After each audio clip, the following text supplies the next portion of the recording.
மத்திய பட்ஜெட் தாக்கல் செய்யப்பட உள்ள நிலையில் பொதுமக்களின் எதிர்பார்ப்புகள் என்னென்ன தற்போது பார்க்கலாம். மத்திய அரசோட இந்த நிதிநிலை அறிக்கைக்கு எங்களுடைய சிறு குறு வணிக மற்றும் தொழில் அமைப்புகளோடு சார்பா நம்மளுடைய கோரிக்கை என்ன அப்படின்னா, முக்கியமா இப்ப எடுக்கக்கூடிய மத்திய அரசோட முக்கியமான அதோடைய கொள்கைகள் எப்படி இருக்குன்னா, பெரிய தொழில்கள், அதாவது சிறு குறு தொழில்களுடைய வீழ்ச்சி தான் பெரும் தொழிலோட வளர்ச்சி என்ற மாதிரி இருக்கு. அந்த அடிப்படை முற்றிலுமாக மாற்றப்பட்டு சிறு குறு வணிகத்தோட வளர்ச்சி உள்ளடக்கிய பெரிய நிறுவனங்களோட வளர்ச்சியா இருக்கிற மாதிரி அதோட பாலிசி சேஞ்சஸ் பெரிய லெவல்ல பண்ணா மட்டும்தான். ஏன்னா கடந்த 10 வருடங்கள்ல யாரெல்லாம் பெரிய கட்டமைப்பும் பெரிய முதலீடும் சேமிப்பு வச்சிருந்த சிறு குறு நிறுவனங்கள் தான் தாக்கு பிடிச்சு நிக்க முடிஞ்சே தவிர மற்ற நிறைய சிறு குறு நிறுவனங்கள் அழிஞ்சுக்கிட்டே இருக்கு. ஒரு பக்கம் ஸ்டார்ட் அப்பை கிரியேட் பண்ணிட்டே இருந்தா கூட இன்னொரு பக்கம் பழைய நிறுவனங்கள், பாரம்பரிய நிறுவனங்கள், சிறு சிறு வணிகங்கள் அழிந்துகிட்டே போறதா இருக்கு. அப்ப அந்த பாலிசி முழுமையாக மாற்ற வேண்டும். இன்றைக்கு உள்ள இடர்பாடு உங்களுக்கு தெரியும். கொரோனால இருந்து ஜிஎஸ்டினால உள்ள பாதிப்பு, டிமானிட்டேஷன்ல நிறைய பாதிப்புகள் சிறு குறு வணிகங்கள் தான் வந்திருக்கு.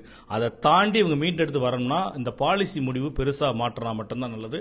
அதற்கு உடனடியாக நடவடிக்கை எடுக்க வேண்டும்ன்றது எங்களுடைய அழுத்தம் திருத்தமான கோரிக்கை. நம்ம எம்எஸ்எம்இ செக்டார்ஸ்ல இருக்கிற கம்பெனிகள் எல்லாமே டெவலப் ஆகணும் அப்படின்றதுக்காக மத்திய அரசுல இருந்து கிளஸ்டர் ஃபார்மேஷன் பத்தி நிறைய ஸ்கீம்ஸ் கொண்டு வந்திருக்காங்க. அந்த ஸ்கீம்ஸ் கொண்டு வந்ததெல்லாம் பரவாயில்ல, ஆனா இதை நம்ம அப்ளை பண்ணி போகும்போது இதற்கான ஃபண்டிங் சரியா முறையா கிடைக்கிறதுக்குல நிறைய தாமதமாகுது. சோ இதையெல்லாம் முறைப்படுத்தி எம்எஸ்எம்இ செக்டாருக்கு இந்த ஃபண்டிங் உடனே கிடைக்கிறதுக்கான நிறைய வழிவகைகள் செஞ்சு கொடுக்கணும் அப்படின்றத கோரிக்கையா வைக்கிறோம்.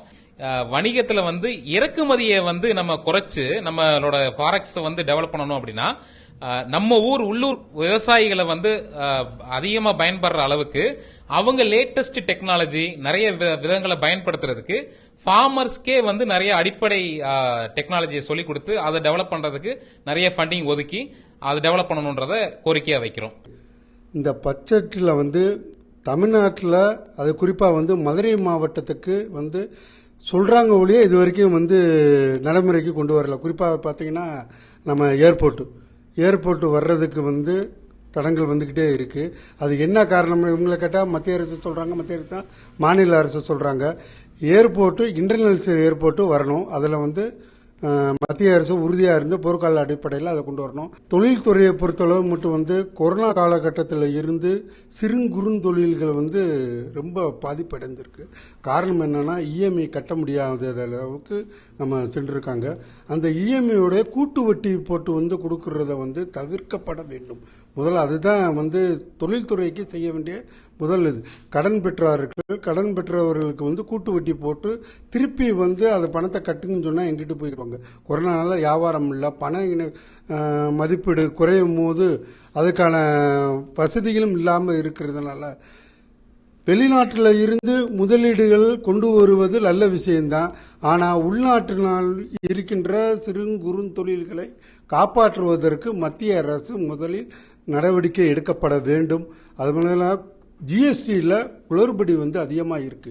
4 ஸ்லாப் உள்ளதை 2 ஸ்லாப் கொண்டு வந்தீங்கன்னா நல்லா இருக்கும். 5%, 10% 2 ஸ்லாப்ல கொண்டு வந்தீங்கன்னா இன்னும் சிறு தொழிலில் வளர்றதுக்கான வாய்ப்புகள் அதிகமாக இருக்கு. இப்போ மேனுஃபேக்சர்ஸ் இருக்கிற பெரிய ப்ராப்ளம் என்னன்னா, இந்த ரா மெட்டீரியலோட பிரைஸ் ஹைக் சடன் ஹைக்கு, அதே மாதிரி சடனா குறையிறது, இது அவங்களால சமாளிக்க முடிய மாட்டேங்குது.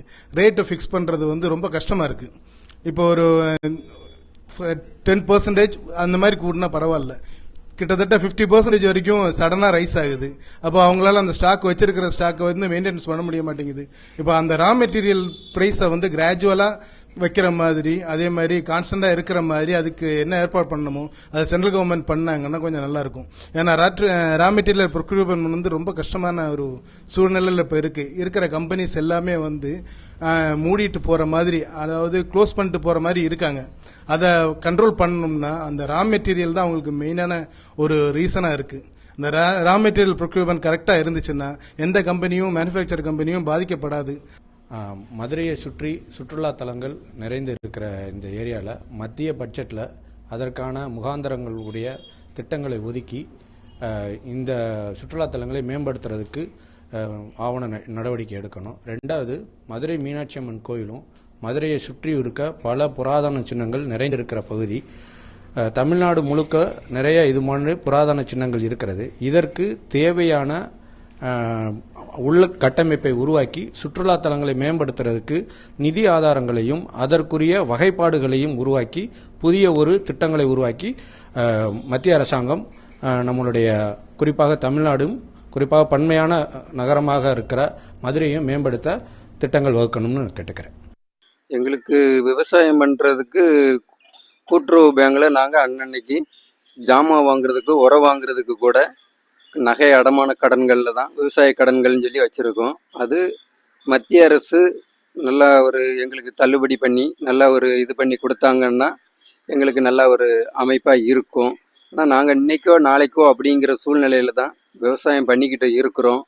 இன்றைக்கி எங்கள் ஜாமான் ஃபுல்லாக எல்லாமே எங்கள் தங்க ஜுவல்லர்ஸ் எல்லாமே நகை கடன் எல்லாமே கடனில் தான் இருக்குது. நாங்கள் அதை வச்சு தான் உரங்கள் வாங்கி விவசாய கடன் சொல்லி குறைஞ்ச வட்டிக்கு வச்சுமே எங்களால் மீட்க முடியலை. அது எங்களுக்கு பயமாக வேறவே இருக்குது. விவசாயம் பண்ணுறதா இல்லை இது என்ன பண்ணுறது அப்படிங்கிற மாதிரியே ஒரு ஆழ்ந்த ஒரு மனசுக்கே கஷ்டமாகவே இருக்கிறது. என்ன பண்ணுறது என்றே எங்களுக்கே தெரியல. அதனால் நீங்கள் இந்த நகைக்கடனை கொஞ்சம் மீட்டு கொடுத்தா இனியும் வர்ற சென்ட்ரல் கவர்மெண்ட்டு மோடி அரசு இது வரைக்கும் 3 வருஷம் ஆட்சி அமைச்சாச்சு. நல்ல ஒரு இதாக இருந்தாலும் நமக்கு இதை மீட்டு தந்தால் நல்லாயிருக்கும். நகைக்கடன் திரும்ப பெற விவசாயிகளுக்கு கொடுத்தா இன்னும் மகிழ்ச்சியாக எங்களுக்கு இருக்குது. வங்கிகள் மூலமாக கடன்கள் இலகுவாக கிடைக்கிறது மாதிரி, அதே மாதிரி இங்கே இருந்து தயார் பண்ணுற பொருட்கள் வெளி மாநிலங்களுக்கு வெளி மாவட்டத்துக்கும் ஏற்றுமதி பண்ணுறது மாதிரி வசதிகள், அதற்கு வரி விலக்கு அந்த மாதிரிலாம் நாங்கள் எதிர்பார்க்குறோம். எங்களுக்கு தொகுப்பாக ஒரு மத்திய அரசு திட்டம் இங்கே கொண்டு வந்தாதான் மற்ற மாவட்டங்களை காம்படிட் பண்ணி நாங்கள் இங்கே முன்னேற முடியும். இல்லை அப்படின்னா நாங்கள் இந்த திட்டங்கள் இங்கே சரியான முறைக்கு சேர்றது இல்லை. அதனால தொடர்ந்து நாங்கள் புறக்கணிக்கப்பட்டு தான் வரோம். தொடர்ந்து சென்னை, கோயம்புத்தூர் அந்த மாதிரி நகரங்களுக்கு தான் முன்னுரிமை கொடுக்காங்களே ஒழிய திருநெல்வேலி போன்ற பின்தங்கிய மாவட்டங்களுக்கு முன்னுரிமை கொடுக்க மாட்டேங்காங்க. பொதுமக்களுக்கு விதிக்கக்கூடிய அத்தியாவசிய பொருட்களுக்கு விதிக்கக்கூடிய அடிப்படை வரிகளை குறைக்க வேண்டும். அதே நேரத்தில் கார்ப்பரேட் நிறுவனங்களுக்கு அதிகமான வரிச்சலுகையை வழங்குவதை முழுமையாக ரத்து செய்து அதிகப்படியான வரிகளை கார்ப்பரேட் பெருநிறுவனங்களுக்கு விதிக்க வேண்டும். ஏனென்று சொன்னால் அவர்கள் அதிகப்படியான லாபத்தை ஈட்டிக்கொண்டே இருக்கின்றனர். கடந்த 10 ஆண்டு காலத்திலே இந்தியாவிலே குறிப்பிட்ட சில நிறுவனங்களினுடைய தலைவர்கள் மட்டுமே உலக கோடீஸ்வரர்களாக, ஆசிய கோடீஸ்வரர்களாக, இந்திய கோடீஸ்வரர்களாக உயர்ந்து கொண்டிருக்கிறார்கள். ஆனால் தனி மனிதனுடைய வருமானம் என்பது உயர்த்தப்படவில்லை. அதனால் அத்தியாவசிய பொருட்கள் மீதான நாப்கின், உணவுப் பொருட்கள் போன்ற அத்தியாவசிய பொருட்கள் மீதான வரியை குறைக்க வேண்டும். இது மட்டுமல்லாமல் ரயில்வேக்கான அதிகபட்ச நிதியை ஒதுக்கீடு செய்ய வேண்டும். ஏனென்றால் ரயில்வே துறை இன்று மிகப்பெரிய அகல பாதாளத்தில் சென்று கொண்டிருக்கிறது. குறிப்பாக ரயில்வேவிற்கு போதிய நிதி இல்லாத காரணத்தினால் தொடர்ச்சியான விபத்து இந்தியா முழுக்க நூற்றுக்கணக்கான மக்களினுடைய உயிரிழப்புக்கு காரணமாக மாறியிருக்கிறது இந்த நிதி பற்றாக்குறை என்பது. இதையெல்லாம் கவனத்தில் கொண்டு ஒன்றிய அரசு வரக்கூடிய பட்ஜெட்டிலே பொதுத்துறை நிறுவனங்களான குறிப்பாக ரயில்வேவுக்கு அதிகப்படியான நிதியை ஒதுக்க வேண்டும். அதிக வருவாய் கொடுக்கக்கூடிய இந்த தமிழகத்துக்கு அதிகமான திட்டங்கள் ஒதுக்கி மாற்றாந்தாய் மனப்பான்மை எதுவும் இல்லாமல் மத்திய அரசு நடுநிலையோடு ஒவ்வொரு மாநிலத்துக்கும் ஒதுக்கக்கூடிய வகையில் இருக்கும் பொழுது தமிழகத்துக்கு அதிகமான நிதியும் திட்டங்களும் ஒதுக்கப்பட வேண்டும் தான் கருத்தாக இருக்குது. இன்னும் பார்த்திங்கன்னா மாற்றுத்திறனாளிகளுக்கு, எய்ட்ஸ் நோயாளிகளுக்கு, பார்வையற்றவர்களுக்கு இந்த மாதிரி இவங்களுக்கெல்லாம் சிறப்பான திட்டங்களை மத்திய அரசு செய்யவும் என்றால் நிச்சயமாகவே ஒரு வளமான தமிழகம், ஒரு வளமான இந்தியா உருவாகிறதுக்கு ஏதுவாக இருக்கும். அன்றாடமாக நான் டீசல் ஒரு நாளைக்கு 10 லிட்டர்லேருந்து 20 லிட்டர் வரைக்கும் யூஸ் பண்ணுவேன். அதில் கம்மி பண்ணது இருக்கிற நல்லாயிருக்கும். இதை அடுத்த பட்ஜெட்டில் இந்த நாளைக்கு அறிவிக்கிற பட்ஜெட்டில் கம்மி பண்ணால் எனக்கு கொஞ்சம் வாழ்வாதாரம் உயரும். இப்போ பெட்ரோல் 102 ரூபா கிட்ட இருக்குது. அதுலேருந்து ஒரு 10 ரூபா 20 ரூபாயிலேருந்து கம்மி பண்ணால் சௌகரியமாக இருக்கும். டீசல் ஒரு 5 ரூபாயிலேருந்து 10 ரூபா வரைக்கும் கம்மி பண்ணால் நல்லாயிருக்கும். தொழில் வரி கொஞ்சம் குறைஞ்சா நல்லாயிருக்கும். மத்திய அரசு வரி குறையிறது, மாநில அரசு வரி குறைஞ்சி கொஞ்சம் எங்களுக்கு பட்ஜெட்டில் வரியை எதிர்பார்க்குறோம். மெயினாக அது கொஞ்சம் குறைஞ்சா ரொம்ப நல்லாயிருக்கும். பாக்கி எதாவது கவர்மெண்ட்டில் ஏதாவது சலுகைகள் எதுவும் எதிர்பார்க்குறோம். அது எதாவது வந்துச்சுன்னா கொஞ்சம் எல்லா விஷயத்துலையுமே வரினால் தொழில் பாதிப்பாக இருக்குது. அதனால் வரியை கொஞ்சம் குறைச்சா வியாபாரிக்கு நல்லாயிருக்கும். இந்த வரியெல்லாம் கொஞ்சம் தளர்த்தினா நல்லா இருக்கும்னு நினைக்கிறேன்.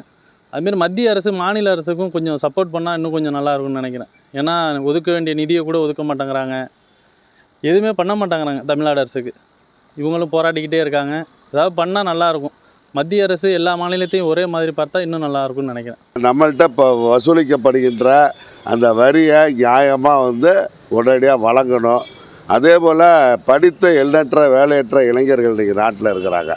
அவர்களுக்கு தொழில் துவங்குறதுக்கு ஒரு நிதியை அவசியம் ஒதுக்கணும்.